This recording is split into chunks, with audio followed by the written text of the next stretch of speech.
Hello friends, कैसे हैं आप सभी। उम्मीद करती हूँ बहुत अच्छे हो। सभी की जो प्रिपरेशन है बहुत अच्छे से चल रही होगी। जैसा कि आप सभी जान चुके हो कि रीट की जो वैकेंसी है, रीट पात्रता की वैकेंसी बहुत जल्दी आने वाली है। जैसा कि न्यूज़ आप सभी को मिल ही गया होगा। और एग्ज़ाम डेट जो है, आज वो जो बताई गई है वो एग्ज़ाम डेट है जनवरी की। यानी कि मान के चलिए हमारे पास जो एक टाइम है बहुत ही कम और एक लिमिटेड टाइम है। इतना कम भी नहीं है कि हम रीड प्री पास नहीं कर सकते, और इतना ज़्यादा भी टाइम नहीं है कि हम बिल्कुल ये सोचें कि भी बहुत टाइम पड़ा है। मतलब एक लिमिटेड टाइम है। इस टाइम को यदि आप सही तरीके से यूटिलाइज करते हो और आज से भी आज अपने जो प्रिपरेशन शुरू करते हो, तो भी आपका रीट एग्ज़ाम जो है वो क्लियर हो जाएगा। तो आज का ये वीडियो जो है बहुत ही स्पेशल है रीट स्टूडेंट्स के लिए। बहुत सारी बातें बताई जाएगी, बहुत सारे जो आपके सवाल है रीट को लेकर, बहुत सारे डाउट जो है क्लियर किए जाएंगे। सबसे पहले एग्जाम डेट को लेकर मैं बता दूं आपको कि जनवरी के अंदर जो है आपका प्री रीट का एग्जाम जो है क्लियर हो जाएगा। तो आपके पास मोटे मोटे जो है 2 महीने मान के चलो, नवंबर और दिसंबर, 2-2.5 महीने का टाइम है। इस 2-2.5 महीने में आपने इस तरह से तैयारी करनी है कि आप 150 नंबर में से कम 100 नंबर आपके आने ही चाहिए। आए तो 110 115 आने चाहिए, लेकिन फिर भी यदि कोई स्टूडेंट्स हैं जिसने शुरुआत की है, तो मैं आपको बताना चाहती हूँ कि भाई आप 120 नंबर का टारगेट करके चलो। मैक्सिमम चाहे जितने भी ला सकते हैं बहुत अच्छी बात है, लेकिन कम से कम 120 नंबर के यदि आप टारगेट करके चलोगे तब जाके आप 100 में आ पाओगे, है ना। तो कभी ये सोच के मत शुरुआत करना कि क्या है, एक क्वालिफाई एग्जाम ही तो है, इसमें तो सिर्फ नंबर नंबर ही लेके आने हैं। मैंने अपनी लाइफ में ऐसे ऐसे लास्ट रीड में स्टूडेंट्स देखे थे जो आरएस के एग्जाम की तैयारी कर रहे थे, और उनके नंबर जो है 83-82 पे आके वो अटक गए थे। तो बिल्कुल इसको हल्के में नहीं लेना है, और बहुत ही अच्छे से इसकी शुरुआत आप सभी ने करनी है। अब कैसे करनी है शुरुआत, देखिए सबसे पहले मैं आपको बता दूं, आप सबसे पहला जो स्टेप आपका रहेगा वो क्या रहेगा कि आप जो पिछली बार जो रीड प्री का जो सिलेबस था, सबसे पहले वो सिलेबस जो है आप यहाँ पे लेके आए। आपके टेबल पे सिलेबस होना चाहिए, वो सिलेबस आपके पास हो, सिलेबस को देखो, देखने के बाद में जो है आपको चीज़ें जो है समझ में आ जाएगी। दूसरी चीज़ होती है कि हम कोर्स लें या सेल्फ स्टडी करें। तो मैं आप सभी को ये कहना चाहूँगी कि देखो, सेल्फ स्टडी आप करके आराम से आपका रीट का जो प्री रीट का जो पेपर है बिल्कुल क्लियर हो सकता है। कोर्स लेने की कहीं भी आवश्यकता नहीं है, क्योंकि देखो मार्केट में तो आपको इतना कुछ मिलेगा, इतनी सब बातें मिलेगी, लेकिन आपको अपने हिसाब से चलना है। बहुत ज़्यादा कुछ खर्चा करने की ज़रूरत नहीं है कि महंगी महंगी किताबों से आप लगा लो, ऐसे ढेर लगा के बैठ जाओ, या फिर महंगे कोर्स परचेज कर लो। बिल्कुल ज़रूरत नहीं है। आराम से यदि आप पढ़ते हो तो मैं सेल्फ स्टडी का ही आपको बताऊंगी कि सेल्फ स्टडी पढ़ना ही सबसे बेटर रहता है। कोचिंग जाकर पढ़ने की ज़रूरत नहीं है। हाँ, लेकिन लाइब्रेरी का मैं ज़रूर आपको ऑप्शन दूंगी कि लाइब्रेरी में जाके आप ढंग से यदि 6 से 8 घंटे पढ़ते हैं तो आपका जो प्री रीड है न केवल पास होगा, बल्कि आप एक अच्छे नंबरों से जो है इसमें अपनी लीड भी ले सकते हैं। ठीक है, तो देखो मैं अपनी बात करती हूँ कि मैंने रीट में कैसे तैयारी की थी जब मेरा रीट क्लियर हुआ। पिछला प्री रीट के बारे में बात कर रही हूँ मैं। तो प्री रीड का देखो मैंने भी सेम सिस्टम ही रखा था। अब आपको यहाँ पे थोड़ी सी सिलेबस के बारे में बात कर लेते हैं। तो इसमें हमें देखो कितने सब्जेक्ट पढ़ने पड़ते हैं। सबसे पहले यदि हम बात करते हैं तो हमको पढ़नी पड़ती है इसमें साइकोलॉजी। दूसरी हमें 2 लैंग्वेज पढ़नी पड़ती है। फर्स्ट लैंग्वेज जो होती है हमारी हिंदी होती है। सेकेंड लैंग्वेज जो होती है वो हम हमारी सुविधा के अकॉर्डिंग रख सकते हैं। चूंकि मेरी इंग्लिश थी तो आप यहाँ पे इंग्लिश भी रख सकते हैं, और इसके साथ में आप संस्कृत भी कर सकते हैं, यहाँ पे पंजाबी भी कर सकते हैं। जो आपका जो लैंग्वेज आपकी है सेकंड, वो आप यहाँ पे अपनी रख सकते हैं। थर्ड हम बात करते हैं तो यहाँ पे आती है थर्ड एसएसटी आती है, जो कि मोस्टली जो स्टूडेंट्स की ये होती है एसएसटी होती है। और L1 वालों के लिए यहाँ पे आप ना जो भी आपका जो कंटेंट यहाँ पे होता है, L1 के लिए सिलेबस दूसरा होता है यहाँ पे। तो वो यहाँ पे अपना साइंस वाला जो भी मैटर होता है साइंस मैथ का, वो आप यहाँ पे आराम से अपना देख सकते हैं। ठीक है, अब देखिए इसको थोड़ा सा कैसे करना है कि साइकोलॉजी की बात करती हूँ मैं। देखो साइकोलॉजी बॉन्ड है इस एग्जाम की। आपको साइकोलॉजी पे बहुत ज़्यादा ध्यान देना पड़ेगा। मैंने अपने साइकोलॉजी के टाइम मैंने साइकोलॉजी के रजिस्टर को कम से कम 20 से 25 बार पढ़ा है। 20 से 25 बार उस रजिस्टर को पढ़ा है। वही रजिस्टर मैं आप सभी को नोट्स में प्रोवाइड करवा रही हूँ, उनकी क्लास ले रही हूँ, आपको वही रजिस्टर पढ़ा रही हूँ जिसको मैं 25 बार पढ़ चुकी हूँ। उसका कलर एकदम पीला हो चुका है। आप देखना उस रजिस्टर की हालात क्या है। अब देखिए वो जो रजिस्टर मैं आपको दे रही हूँ ना, तो उसके अलावा आपको साइकोलॉजी में कहीं भी जाने की जरूरत नहीं है। अब आप मुझसे ये पूछोगे कि मैडम ये जो साइकोलॉजी आपने जो रजिस्टर बना रखा है, जो आपके नोट्स है, ये मैंने कहाँ से पढ़ी। तो मैं आपको बता देती हूँ कि मैंने अजय चौधरी सर जो हैं उनके मैंने कोर्स लिया था उस टाइम। वहाँ से मैंने साइकोलॉजी कंप्लीट की थी। क्योंकि मेरे पास टाइम बहुत था तो मैंने आराम से कोर्स ले लिया। मैंने बहुत पहले ही प्री के लिए तैयारी की थी, तो मैंने कोर्स ले लिया। लेकिन अभी टाइम नहीं है, आप कोर्स नहीं ले सकते हो। लेकिन मेरी क्लासेस जो लेते हो ना, मैंने उसमें क्या किया, मैंने आपको थोड़ा रिवीजन भी फास्टली करवाया है। PDF जो आपको है मेरे टेलीग्राम चैनल पे मिल रही है।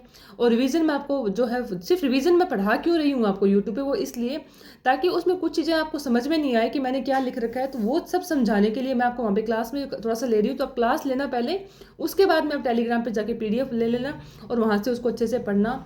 30 में से 27 क्वेश्चन मेरे सही हुए थे, तो आप सभी के भी हो सकते हैं, उसके बाहर कुछ भी नहीं था। वो पढ़ने के बाद में आपने देखा होगा कि मेरे नोट्स पे कहीं रेड पेन से कहीं कुछ क्वेश्चन लिख रखे हैं, कहीं कुछ। तो वो क्या होता था, मैंने बहुत सारे MCQ सोल्व किए थे, बहुत सारे। मैंने वंदना जादौन मैडम के क्वेश्चंस निकाले थे, मैंने अवनी प्रकाशन सर वहाँ जो है अपने धीर सिंह सर हैं उनके किताबों के क्वेश्चंस निकाले थे। जहाँ पे मुझे मेरे कंटेंट में कुछ चीज़ें नहीं मिली तो मैंने वो वहाँ पे ऐड कर दी। लेकिन ये था कि मैंने कोई भी क्वेश्चन करने की कोशिश की तो वहाँ से 90% क्वेश्चन जो थे वो मेरे टॉपिक में हो रहे थे, जो कि मैंने अजय चौधरी सर से बनवाए थे।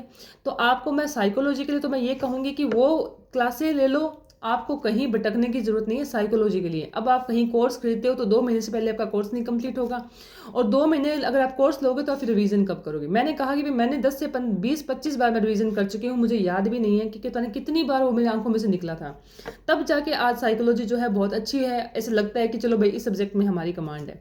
हिंदी की बात करते हैं तो हिंदी के लिए मैंने एक नवीन जो आती है हमारे स्कूल में, एक लैंग्वेज की जो किताब आती है नवीन, तो वो वाली किताब आती है, वो ले आओ आप, नवीन व्याकरण के नाम से। उससे बाहर कुछ भी नहीं है, बहुत सारी प्रैक्टिस है, बहुत सारे पिछले सालों के क्वेश्चंस हैं कि इस साल इस क्वेश्चन पेपर में से कौन सा क्वेश्चन आया, तो वो सारे क्वेश्चन जो है आप वहां से आराम से अपना ले सकते हैं।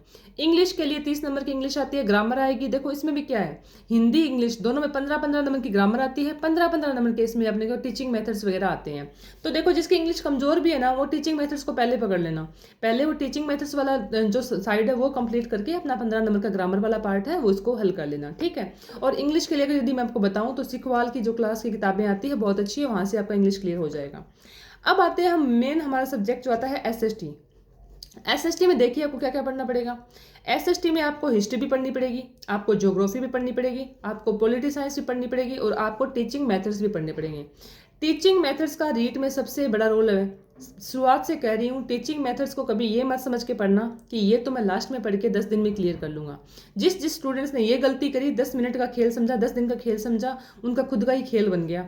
तो बिल्कुल भी ये मत करना। टीचिंग मेथड्स को स्टार्टिंग से ध्यान में रखना कि भाई कोई कौन कौन से टॉपिक है, उनको बहुत अच्छे से, उनको भी एक सब्जेक्ट का जितना ही दर्जा देना। जितना आपकी नज़र में साइकोलॉजी इंपॉर्टेंट है, आप उतना ही टीचिंग मेथड्स को स्टार्टिंग से रखना है, ठीक है। तो इससे क्या होगा कि आपका टीचिंग मेथड वाला पार्ट है ना, यही आपका रीड क्लियर करवा देगा। इसको यदि आपको इसने पढ़ा, इसमें इतने सिली क्वेश्चंस आएंगे, ऐसे ऐसे क्वेश्चंस आपसे गलत होंगे कि आपको बाद में अफसोस होगा कि यार इतना सिंपल था, हमसे क्या हुआ। जो जो मिस्टेक्स होने की जो दिक्कत होती है ना, सबसे ज़्यादा वो यहीं पे ही होती है। तो टीचिंग मेथड को पहले रखना। हिस्ट्री, ज्योग्राफी और पॉलिटी की यदि बात करूँ तो इनके लिए आप एक अच्छी सी कोई भी गाइड ले आओ मार्केट से, जो आपको अच्छी लगे। अगर मुझसे आप जानना चाहते हो तो मैं लक्ष्य के लिए बोलूँगी, लक्ष्य की आप गाइड ले आना। साथ में आपने क्या करना है, NCERT किताबें। अब आप बोलोगे मैडम कि 6ठी से लेकर 10वीं तक की NCERT पढ़ने का टाइम किसके पास है, हमारे पास तो टाइम ही नहीं है। तो देखो इतना यदि आप नहीं पढ़ सकते हो, ले आते हो, अलग से किताबें मिल जाती है तो क्लियर कर लो। नहीं मिल पाती है तो शॉर्ट एंड स्वीट तरीका आपके पास ये है कि बहुत सारी किताबें मार्केट में ऐसी आ रही है जहाँ पे आपको 6ठी से लेकर 10वीं तक का संसार संग्रह दे रही है ना। जैसे कि सुभाष चरण सर की भी बुक आई है 6ठी से 8वीं 10वीं तक की, तो वो किताब ले आइए। कोई भी मार्केट से एक किताब ऐसी ले आओ जो NCERT बेस्ड हो, NCERT और RBSC बोर्ड के अकॉर्डिंग। वो किताब ला के आप साथ साथ में करते रहना, साथ साथ में अपनी गाइड पढ़ते रहना। तो ये देखो भाई एक सिंपल सा सिलेबस है, सिंपल सा फंडा है, इतना है कि आप 2-2.5 महीने में आराम से क्लियर करके इसको आप रिवीजन में ला सकते हो। साइकोलॉजी का मैंने आपको बता दिया, हिंदी इंग्लिश का बता दिया, हिस्ट्री ज्योग्राफी और पॉलिटी के लिए आप बिल्कुल टॉपिक वाइज चलना, सिलेबस को ध्यान रखना, रेगुलर सिलेबस पढ़ना और रेगुलर के तरह ही आप अपना जो है मतलब रिवीजन करना। ये था जिसे मैंने पढ़ा, जिस तरह से मेरा रीड क्लियर हुआ, रीड प्री रीड मैंने क्लियर किया, वही बातें मैंने आपको दी। किस बातों का स्पेशली ध्यान रखना है तो वो इस बात का है, ओवर कॉन्फिडेंस नहीं होना है कि 90 नंबर से तो हमारा हो, 90 ही तो नंबर चाहिए, ये तो ध्यान में ही मत लाना। 90 नंबर का तो समझना ही मत, हाईएस्ट नंबर लाने की कोशिश करना, एक सीरियस एग्जाम की तरह इसको रखना। दूसरी बात यह है, NCERT RBSC बोर्ड की किताबों को इग्नोर करने की कोशिश बिल्कुल मत करना। जो आप, मैं ये बता रही हूँ कि आपको कौन कौन सी गलतियां नहीं करनी है। तीसरी गलती आपको ये नहीं करनी है कि टीचिंग मेथड्स वाले पार्ट को कभी भी कमजोर मत समझना कि ये तो कुछ भी नहीं है, हम तो मतलब 10 दिन में लास्ट में पढ़ेंगे। जो सब्जेक्ट हमें लास्ट में करते हैं ना वो हमारा सबसे खराब हो जाता है। तो इसमें आपको कमांड करनी है साइकोलॉजी पे, टीचिंग मेथड्स पे तो खूब अच्छे से कमांड होनी चाहिए। बाकी जो चीज़ें हैं उनको भी आपने बहुत अच्छे से करना है। टारगेट करके चलना कि आपको मतलब नवंबर के हाफ ही नवंबर लास्ट तक, नवंबर लास्ट मान लो नवंबर लास्ट में, मतलब 30 नवंबर तक या हाईएस्ट करके चलें तो 15 दिसंबर तक ये सारा कुछ पढ़ के छोड़ देना फटाफट। और 15 दिसंबर से लेके आगे जनवरी के आपको जितने भी दिन मिलते हैं उसमें आपको रिवीजन करना है। और यदि आप पहले से किसी एग्जाम की तैयारी कर रहे हो तो बहुत ही अच्छी बात है। तो इस तरह से मैंने आपको एक बहुत ही शानदार शॉर्ट एंड स्वीट तरीके से रीड की जो स्ट्रेटेजी बताई है, इस तरह से आप अपनी तैयारी करना। तो मिलते हैं नेक्स्ट वीडियो में। वीडियो पसंद आए तो प्लीज़ लाइक शेयर सब्सक्राइब अच्छा जरूर करना। देखो ये तो आज आरएस का फॉर्म फिल किया था ना, तो उसका ये निशान लगा हुआ है हाथ पे। तो मिलते हैं नेक्स्ट वीडियो में। Thank you. जय हिंद, जय भारत।